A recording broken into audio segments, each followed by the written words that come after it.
마가복음 14장 43절에서 52절까지 보겠습니다. 43절 예수께서 말씀하실 때에 곧 12 중에 하나인 유다가 왔는데 대제사장들과 서기관들과 장로들에게서 파송된 무리가 검과 몽치를 가지고 그와 함께 하였더라. 예수를 파는 자가 이미 그들과 군호를 짜 이르되 내가 입맞추는 자가 그이니 그를 잡아 단단히 끌어가라 하였는지라. 이에 와서 본 예수께 나와 랍비여 하고 입을 맞추니 그들이 예수께 손을 대어 잡거늘 곁에 서 있는 자 중에 한 사람이 칼을 빼어 대제사장의 종을 쳐 그 귀를 떨어뜨리니라. 예수께서 무리에게 말씀하여 이르시되 너희가 강도를 잡는 것 같이 검과 몽치를 가지고 나를 잡으러 나왔느냐. 내가 날마다 너희와 함께 성전에 있으면서 가르쳤으되 너희가 나를 잡지 아니하였도다. 그러나 이는 성경을 이루려 함이니라 하시더라. 제자들이 다 예수를 버리고 도망하니라. 한 청년이 벗은 몸에 뱃 혼니부를 두르고 예수를 따라가다가 무리에게 잡힘에 배 혼니부를 버리고 벗은 몸으로 도망하니라. 아멘. 예수님은 자신의 고난과 죽음에 대해서 상당히 고민이 됐고 근심이 됐고, 그래서 제자들에게 나와 함께 여기 머물러서 깨어 있어 달라 이렇게 요청을 했습니다. 그래도 그나마 예수님의 기도와 또 비록 그들은 잠을 자긴 했지만 그래도 예수님과 함께 할 수 있었죠, 나름대로. 그런데 이제부터는 예수님과도 함께 할 수 없는, 함께 있을 수조차 없는 그런 상황으로, 이제 최악의 상황으로 이제 다다르게 됩니다. 결국은 예수님께서 제자들에게 미리 예언했던 것처럼 그들은 다 예수님을 버리고 이제 도망하는 그런 신세가 되었습니다. 내가 주와 함께 죽을지언정 주를 버리지 않겠습니다. 이렇게 앞에 31절에서 그렇게 모든 제자도 이와 같이 말하니라. 예수를 부인하지 않고 버리지 않고 도망가지 않겠다라고 큰 소리치고 그렇게 호언장담을 했던 제자들이 결국엔 자신들의 안전을 위해서 모두가 다 도망하는 그런 어떤 상황이 되었습니다. 그리고 최악의 경우는 바로 그 제자 가룟 유다가 예수를 팔아 넘겼다라고 하는 사실입니다. 더군다나 44절에 보면 예수를 파는 자가 이미 그들과 군호를 짜 이르되 내가 입맞추는 자가 그이니 그를 잡아 단단히 끌어가라. 이어서 입을 맞춘다라고 하는 것은 그 제자가 자기 스승에게 존경의 표시 또 친밀함의 표시로 입맞춤을 하게 되는데, 그것을 서로 사인으로 삼고 입맞추는 자가 바로 예수다. 그런데 뭐라 그래요? 그를 잡아 단단히 끌어가라 이렇게 얘기하죠. 그냥 그 사람이 예수다라고까지만 해도 좀 여지를 줄 수 있지만 그들에게 단단히 끌어가라 이렇게 얘기하잖아요. 단단히 끌어가라. 왜? 그가 예수님의 어떤 능력이나 그 권능을 알기 때문에 그들에게 단단히 잡아가라. 근데 재밌잖아요. 예수를 잡으러 오는 사람들이 예수가 누군지를 모르는 겁니다. 그러니까 가룟 유다가 입을 맞추는 사람이 예수가 되는 거죠. 그러니까 이게 참 웃긴 거예요. 말하자면 예수가 어떤 사람인지를 알고 또 예수가 적어도 그 얼굴이라든지 그 모습이라도 알아야 될 텐데, 이렇게 군호를 짰다, 서로 이렇게 사인을 주고받았을 때 그 예수가 누군지를 모르고 있는 상황들. 그러니까 말하자면 예수님에 대해서 이제 소문으로 들었거나 예수님에 대해서 여러 가지 이야기들만 들었다라고 하는 겁니다. 그러니까 엄밀히 말하면 더군다나 대제사장과 서기관과 장로들이 파송을 했다 이렇게 나오잖아요. 이 사람들도 예수를 알아봤을까? 예수님이 어떤 그 사람, 예수님의 얼굴이라든지 모습을 봤을까? 이런 생각을 해보지만 결국에는 예수를 직접 알아보지 못했기 때문에 가룟 유다가 예수를 지목하게 된 거 아닙니까? 그러면 이걸 거슬러 가보면 결국은 예수를 그에게 어떤 사실관계들을 확인하기보다는 어떤 소문과 그런 이야기들로 판단하고 있지는 않았겠냐. 앞서 많은 여러 그런 사람들과의 어떤 논쟁이 있었긴 하지만 결국은 이렇게 더군다나 한밤중에 몰래 와서 예수를 잡아가려고 했던 거. 예수님이 이미 49절에서도 지적했잖아요. 내가 날마다 너희와 함께 성전에 있어서 가르칠 때는 나를 잡지 아니하였도다. 이렇게 나오죠. 그러니까 예수님을 체포할 수 있는 충분한 기회들이 있었는데 그러지 않고 밤중에 몰래 와서 예수를 잡아가는 것은 그 자체가 이미 자기들이 부당한 그런 어떤 과정임을 이미 자신들이 여실히 보여주고 있는 거죠. 더군다나 예수를 알아보지도 못해서 그 제자가 지적을 해줘서 예수를 잡아야 될 만큼 그렇게 어떻게 보면 그들은 준비되지 않은 또 어떻게 보면은 좀 불법적인 그런 행위들을 하고 있었다. 또 제자 중에 하나가 그 47절에 보면 칼을 빼서 대제사장의 종의 귀를 떨어뜨렸다 이렇게 나와 있어요. 그러니까 예수님은 48절에 이야기하잖아요. 강도를 잡는 것 같이 검과 몽치를 가지고 나를 잡으러 나왔느냐. 그러니까 그들이 밤중에 몰래 예수님을 체포하려고 잡으러 온 것도 문제, 그리고 또 이런 칼과 망치를 이용해서 폭력을 사용하는 것들에 대해서도 예수님이 지적을 하고 있죠. 그럼에도 불구하고 예수님이 뭐라 그래요? 그러나 이는 성경을 이루려 함이라 이렇게 이야기하고 있죠.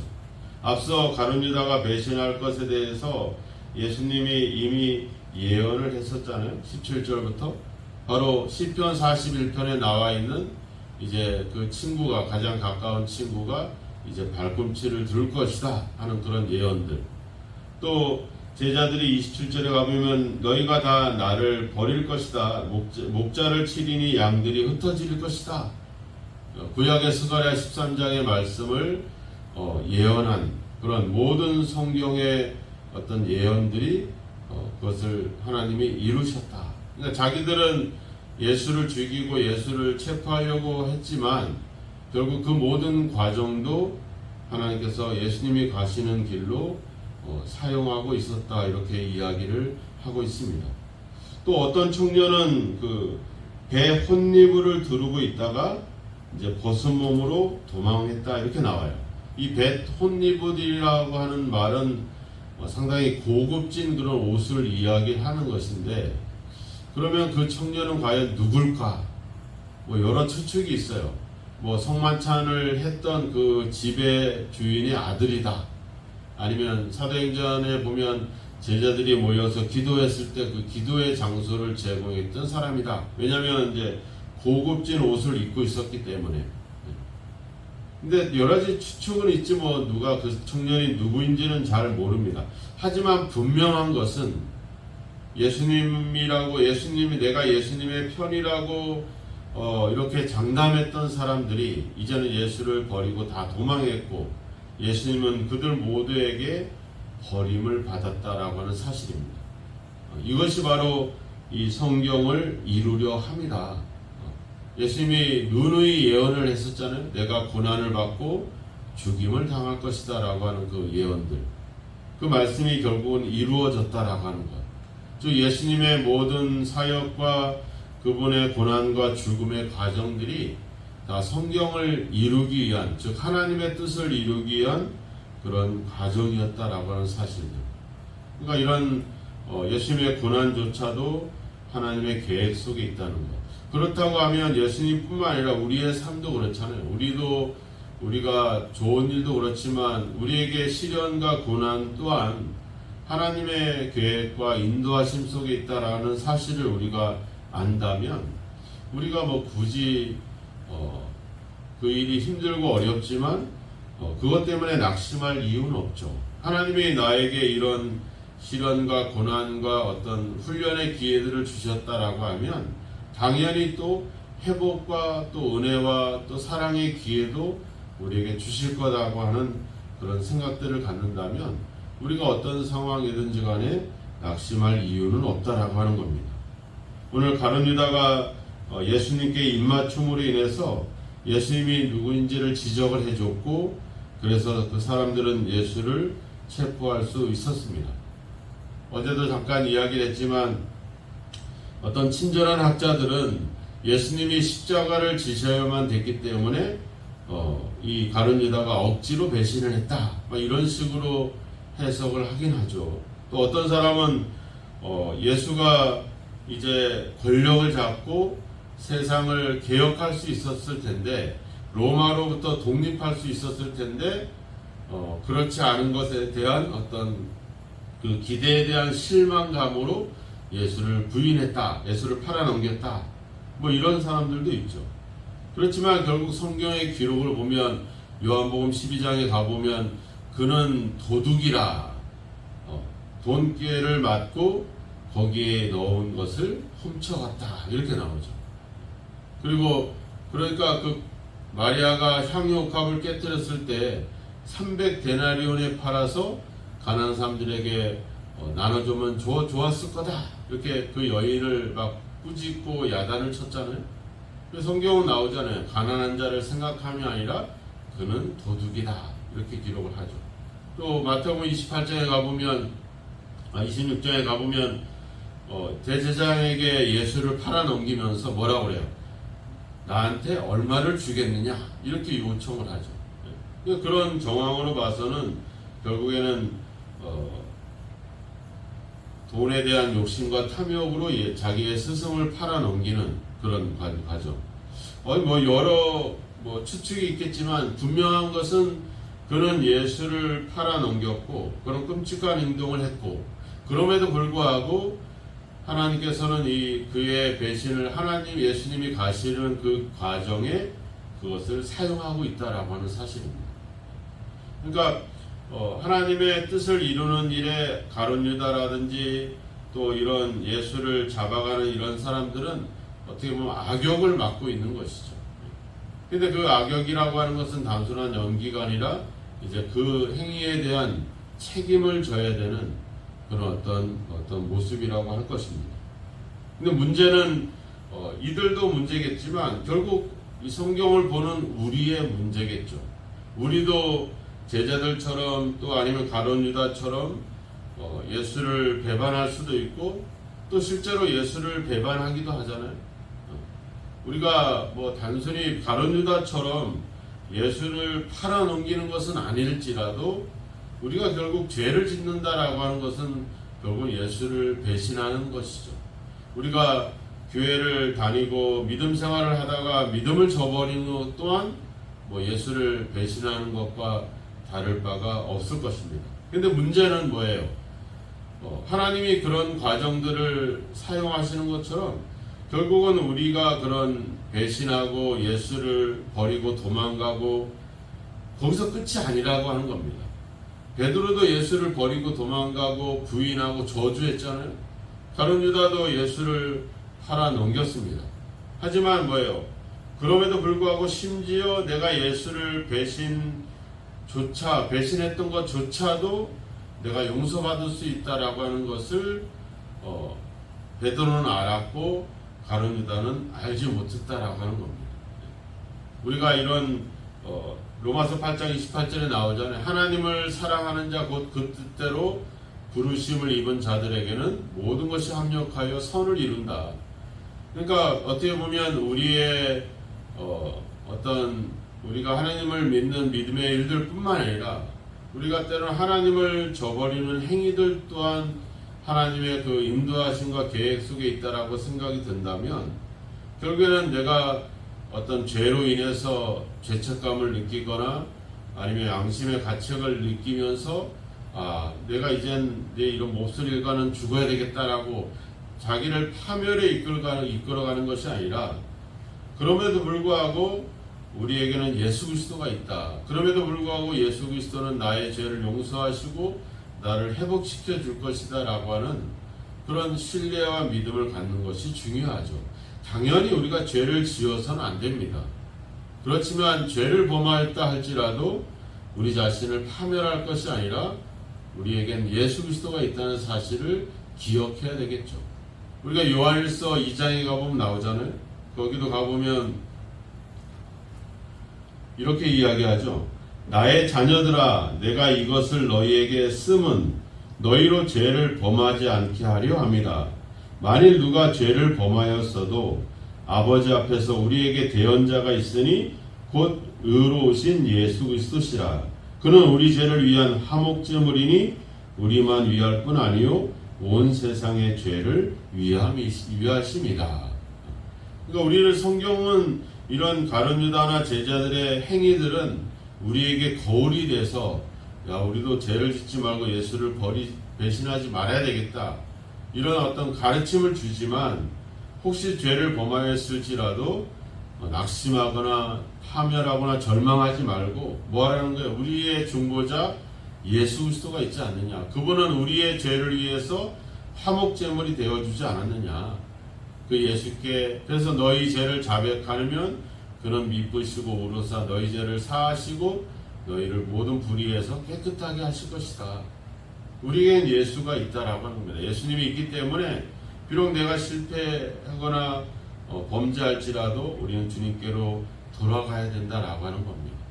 제자들처럼 우리도 예수를 버리고 배신할 수 있습니다. 그런 어떤 우리의 안전과 우리의 이익을 위해서 그렇게 할 수 있습니다. 하지만 그것을 깨닫는 순간 우리는 주님께로 돌아가서 반드시 회개하고 반드시 죄에 대한 용서를 받아야 된다라고 하는 겁니다. 주님은 이전에 우리의 죄뿐만 아니라 인류의 모든 죄, 인류가 지었던 과거와 현재와 미래의 모든 죄를 다 담당했다, 이렇게 얘기합니다. 그것이 하나님의 사랑이고 그것이 하나님의 은혜입니다. 오늘도 주님의 그 은혜를 생각하면서 비록 우리가 실수하고 죄를 짓나 할지라도 낙심하지 말고, 반드시 죄를 지어서는 안 되겠지만 죄를 짓는다고 해서 어떤 그런 절망에 빠지지 마시고 그리스도께로 돌아가서 기도하시고 주님으로부터 죄사함을 다시 받을 수 있는, 다시 한번 주님과의 관계와 교제를 회복할 수 있는 그런 저와 여러분이 되기를, 주님을 항상 믿고 신뢰하시기를 주님의 이름으로 축원합니다. 기도하겠습니다. 주님, 제자들이 예수를 버리고 다 도망을 쳤습니다.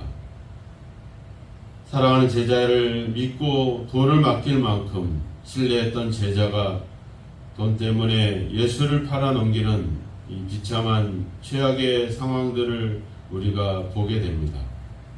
아버지 주여, 입맞춤을 가장해서 예수를 팔아넘겼던 그러한 모습처럼 우리가 믿음과 신앙을 가장한 채 우리 또한 그 아버지 주여 죄를 지으며 범죄하여 그리스도를, 예수를 배신하는 그런 행위들이 우리 생활 속에 있었음을 고백합니다. 우리가 끝까지 우리의 안전과 이익을 포기한 채 예수를 위해서 살아갈 수 있는 그런 용기와 의지와 믿음이 없습니다. 부족합니다. 그럼에도 불구하고 우리를 위해서, 우리 죄를 위해서 자신을 제물로 바친 그 예수님을 생각하면서 끊임없이 예수님께 다가갈 수 있는 저희들의 믿음이 되어지게 하여 주옵소서. 오늘도 우리가 생활 속에서 아버지의 뜻을 저버린 채 우리의 이익과 우리의 안전을 위해서 믿음을 저버리는 일이 없게 하옵소서. 혹시 실수하고 혹시 죄를 범하였다 할지라도 아버지 주여 절망과 실망과 낙심하지 않게 하시고 아버지 주여 즉시로 예수께 나아가 아버지 용서를 구하며 회개할 수 있는 아버지 주여 그런 아버지 믿음에 발빠르게 움직일 수 있는 저희들이 되게 하여 주옵소서. 오늘도 우리의 삶을 지켜주옵소서. 세상의 유혹과 많은 아버지 이익에 눈어두어 행하지 않게 하시고 아버지 우리를 끊임없이 사랑하시고 우리를 끊임없이 회복시켜 주시는 예수 그리스도를 기억하고 믿음으로 살아갈 수 있도록 우리를 인도하여 주옵소서. 예수님의 이름으로 기도하옵나이다. 아멘.